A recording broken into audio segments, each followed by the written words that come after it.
silakan duduk.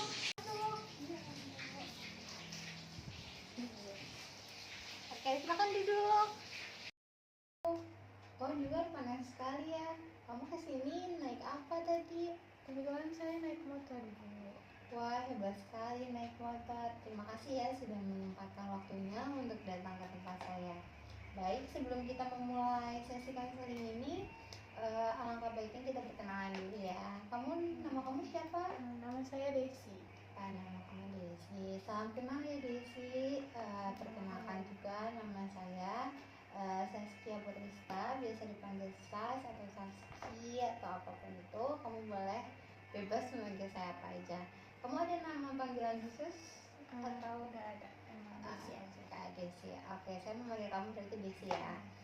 Lalu untuk kabar kamu hari ini bagaimana? Sehat? Alhamdulillah baik, sehat.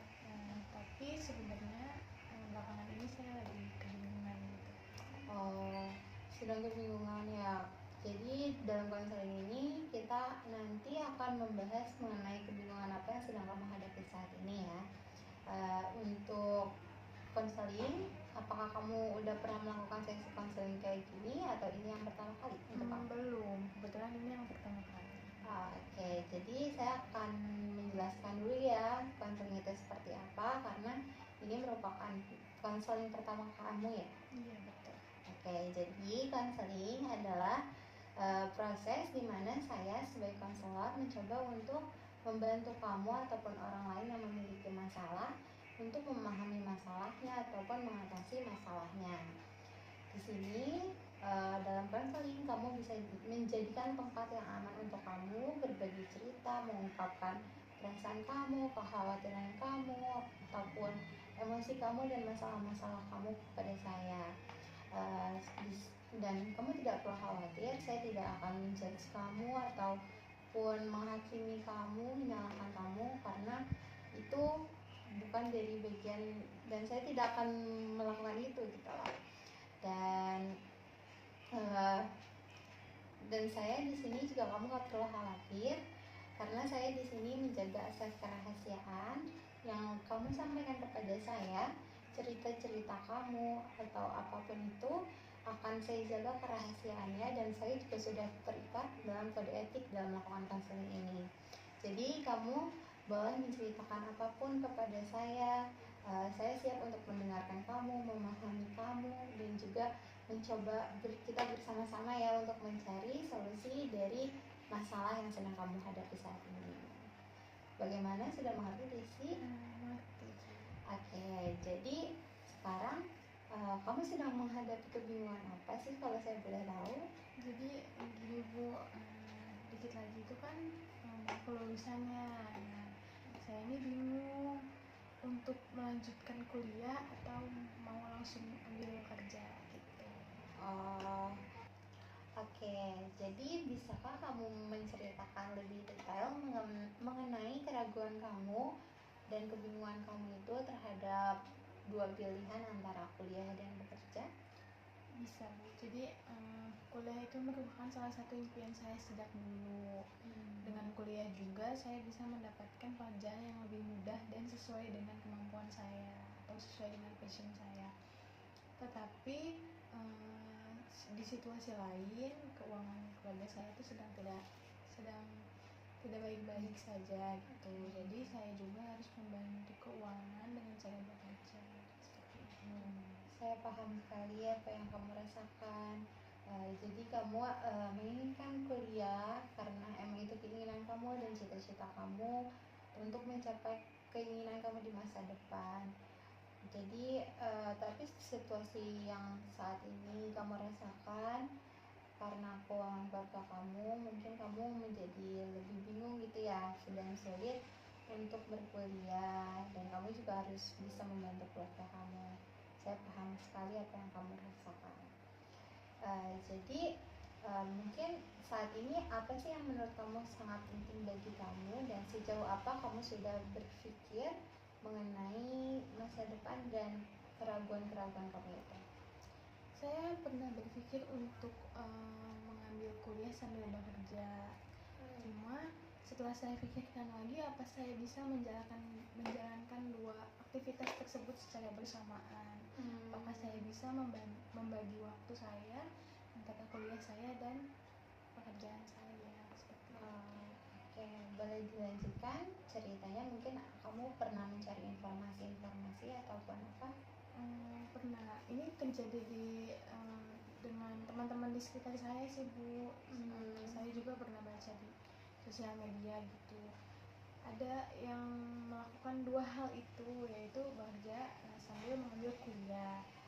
Tetapi ada sebagian yang berhasil akan hal itu gitu. Mereka membagi waktunya dengan baik.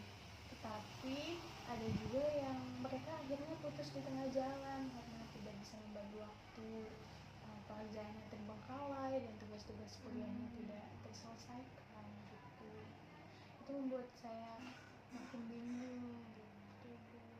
Sampaikan tadi, pada hari ini kamu memiliki kekhawatiran untuk tidak bisa mengelola waktu.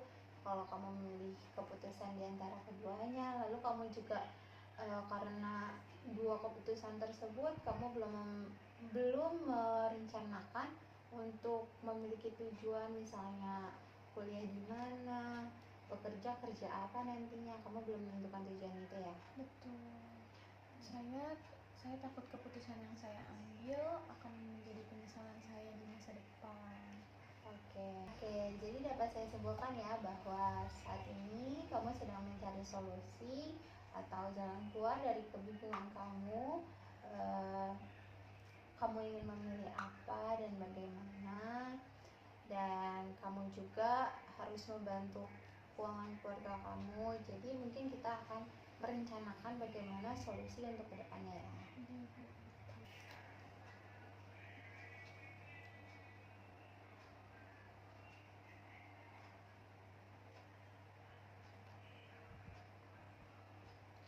Iya, Bu. Oke, jadi mungkin saat ini ada nggak sih yang ingin kamu lakukan, atau misalnya kamu memiliki hobi atau minat di bidang lain selain kamu memikirkan bingungnya antara dua keputusan ini itu? Sebetulnya saya juga sangat suka memasak sih, Bu. Oh, memasak, menarik sekali memasak. Dari memasak ini hobi kamu kan berarti ya? Iya, betul. Ya, dari memasak ini berarti kamu bisa untuk menentukan bagaimana kamu ke depannya. Bisa saja, kamu tahu nggak sih kalau misalnya dari masak ini banyak profesi yang berkaitan dengan memasak, seperti chef, terus influencer atau content creator, yang saat ini banyak sekali kan yang sedang menggunakan konten-konten memasak. Dan juga kamu juga bisa menjadi wirausaha, menjual masak-masakan kamu yang enak itu, atau juga kamu bisa membuat buku resep menu yang dapat kamu jual agar orang lain dapat memerikuk masakan kamu. Dan dari hobi kamu itu kamu juga dapat mengembangkan atau menyalurkannya dengan hal-hal yang seperti itu untuk merencanakan karir kamu ke depannya. Nah, jadi kamu bisa untuk menentukan tujuan atau pilihan yang kamu inginkan ke depannya dari hobi memasak tersebut ya. Oh, seperti itu ya, Bu. Tapi apakah saya akan berhasil kalau hanya mengembangkan hobi dan minat saya gitu, Bu? Gitu. Oke, jadi kamu tuh harus ini ya, harus yakin bahwa kemampuan kamu tuh bisa membuat kamu tuh sukses di masa depan. Kamu juga harus yakin akan keputusan kamu. Tapi sebelum dari kamu meyakinkan keputusan kamu, kamu juga harus menggali informasi-informasi dari berbagai sumber apapun itu. Kamu boleh mencari informasi, kayak misalnya kalau memang kamu tidak mau menekuni di bidang memasak seperti hobi kamu bisa mencari juga di sana. Kayak kamu nantinya kan pada saat ini kamu belum tahu kan tujuan kalau kamu kuliah jurusannya apa, kalau kamu bekerja juga kamu mau ke bidang apa. Jadi kamu bisa mencari informasi terlebih dulu mengenai yang akan kamu jalankan di masa depan. Lalu setelah kamu mendapatkan informasi-informasi itu, kamu bisa untuk mengkomunikasikan kepada keluarga kamu. Kamu tanya kepada mereka, apakah kalau saya melakukan ini kalian setuju mendukung saya, seperti itu. Kamu bisa melakukan hal-hal seperti itu. Oh iya, saya juga memiliki contoh pribadi yang serupa sama seperti kamu. Dulu saat saya baru lulus sekolah juga, saya kebingungan mengenai saya ingin melanjutkan kuliah ataupun ingin bekerja. Tapi saya mendiskusikan hal-hal tersebut kepada keluarga saya, dan saya memilih untuk berkuliah karena pada saat kuliah nanti, di saat waktu-waktu luang, saya bisa memanfaatkannya untuk bekerja, mencari uangnya juga, agar mungkin contoh pribadi saya tersebut bisa memotivasi kamu dan membuat kamu memiliki arahnya juga seperti apa. Oke, iya, karena kamu belum memiliki gambaran atas kebingungan kamu hari ini, mungkin kita bisa membuat tabel pro dan kontra atau kelebihan dan kekurangan dari kedua pilihan kamu tersebut, yang kuliah dan bekerja. Apakah kamu setuju? Boleh deh Bu, saya mau coba. Oke, berarti kita akan membuat tabel tersebut. Nah, jadi di sini saya sudah menyiapkan dua tabel pro dan kontra atau kelebihan dan kekurangan untuk dari masing-masing kebingungan yang kamu miliki. Yang pertama, kamu pasti memiliki tadi bekerja ya sama berkuliah. Pertama-tama kita membahas yang mana dulu nih? Boleh dari yang bekerja dulu deh Bu. Bekerja dulu, oke. Dari bekerja, menurut kamu, dalam pikiran kamu nih, kalau saya milih pilihan bekerja, apa yang kekurangan yang saya dapati gitu? Mungkin kalau dari kekurangan yang pertamanya adalah peluang untuk saya mengembangkan diri saya terbatas ya Bu, terbatas dari segi pendidikan juga gitu. Kalau untuk yang kedua, mungkin pekerjaan yang saya jalani saat ini tidak sesuai dengan passionnya saya, tidak sesuai dengan kemampuan saya gitu. Oke. Berarti kamu tidak bisa, kalau dalam bekerja kan emang pasti harus fokus ya, dalam bekerja pasti ada tugas-tugasnya yang berat.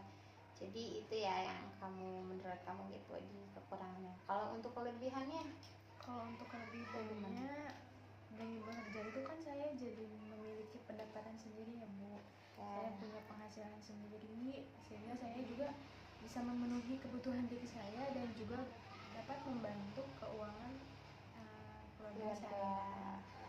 Terus saya juga bisa mendapatkan pengalaman baru dari pekerjaan yang saya lakukan, dari lingkungannya, teman-temannya gitu. Saya banyak mendapatkan ilmu-ilmu yang baru.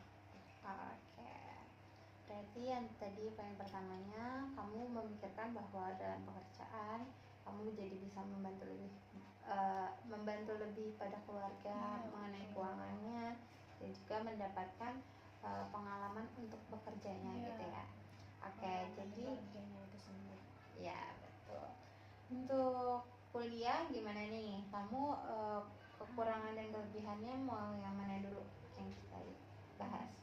Mungkin kekurangannya dulu kali ya Bu. Kekurangannya dulu, oke. Untuk kekurangannya di dalam pikiran kamu, bagaimana sih kalau misalnya kamu memilih kuliah terlebih dahulu dibanding pekerjaan? Untuk kuliah pasti yang pertama di pikiran saya di biaya ya Bu, memerlukan biaya di awal gitu, biaya berjalan juga untuk kuliahnya gitu. Terus yang kedua mungkin ada saya di dalam diri saya tuh belum bisa, ada rasa kayak belum bisa membantu keuangan keluarga gitu. Oke. Terus menurut saya juga pada saat kuliah itu saya harus mempunyai fokus yang hanya satu titik gitu untuk si kuliah itu sendiri. Berarti kamu harus fokus dengan tugas-tugas ikhlasnya gitu ya, karena saya pasti berpikir susah.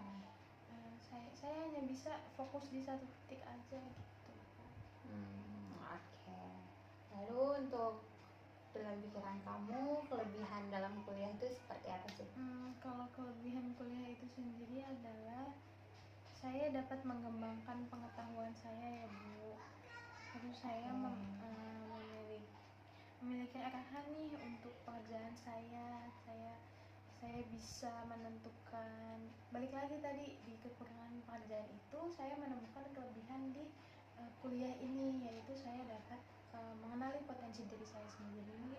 Saya dapat mendapatkan pekerjaan yang memang cocok untuk di fashion saya gitu.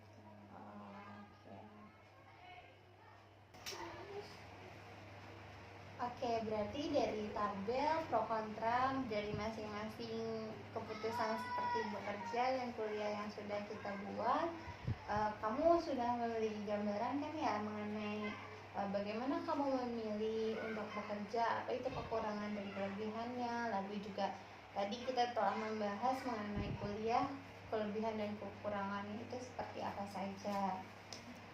Oke. Jadi kamu menurut saya kamu bisa untuk memutuskan keputusan kamu sendiri, mana yang terbaik untuk diri kamu sendiri, dan juga bagaimana sih kamu melakukan keputusan-keputusan kamu itu, karena kamu memiliki potensi dan bakat yang baik untuk memutuskan pilihan kamu itu sendiri. Oke, jadi apakah saya boleh tahu kamu memilih keputusan apa? Ya Bu, jadi setelah saya pikirkan dari masukan-masukan yang tadi juga, sepertinya saya akan mengambil kuliah sambil bekerja gitu, karena kuliah dan bekerja itu kan merupakan dua pilihan yang sama-sama penting gitu, bukan untuk dipilih mana yang harus dijalankan. Jadi saya juga akan berusaha mengatur waktu saya, membagi waktu saya antara kuliah saya dan juga pekerjaan saya, sehingga saya bisa melakukan kedua aktivitas itu sama-sama seimbang gitu, dengan tujuan juga saya mencapai keinginan-keinginan saya di masa yang akan datang. Baik, bagus sekali keputusan yang telah kamu buat. Saya tahu kamu telah melewati kesulitan-kesulitan untuk berpikir, memutuskan pilihan-pilihan tersebut. Pilihan tersebut baik sekali untuk kamu, dan pasti menurut keputusan itu adalah keputusan yang terbaik untuk diri kamu, dan kamu pasti bisa melewati semua dan menjalankan keputusan yang telah kamu jalankan. Oke, berarti hari ini sesi konseling kita dapat kita akhiri ya, karena tujuan dari sesi konseling ini kamu telah mendapatkan solusi dan kebingungan kamu juga dapat berkurang gitu ya. Jadi setelah, saya boleh tahu kan nih, setelah sesi konseling ini bagaimana perasaan kamu? Perasaan saya jauh lebih baik ya Bu, dan itu saya juga sudah menemukan keputusan apa yang harus saya ambil. Saya juga udah tahu nih pro kontranya atas keputusan-keputusan yang tadi sudah dijelaskan juga. Kedepannya saya juga akan terus cari informasi lagi, menggali informasi lagi untuk bidang apa sih yang cocok untuk minat dan bakat saya gitu, supaya saya juga mendapatkan pekerjaan yang memang sesuai dengan minat saya gitu. Oke, baik sekali. Berarti nanti untuk kedepannya apabila kamu membutuhkan dukungan saya atau bantuan saya mengenai masalah-masalah kamu yang telah kamu usahakan untuk menyelesaikannya sendiri, tetapi kamu masih membutuhkan orang lain untuk membantu kamu bisa menghubungi saya kembali. Dan semoga, saya berharap kamu kedepannya bisa menghadapi semangat untuk keputusan kamu semuanya lancar dan kamu bisa sukses di masa depan. Terima kasih sudah datang ke saya. Terima kasih kembali Bu atas semua masukan dan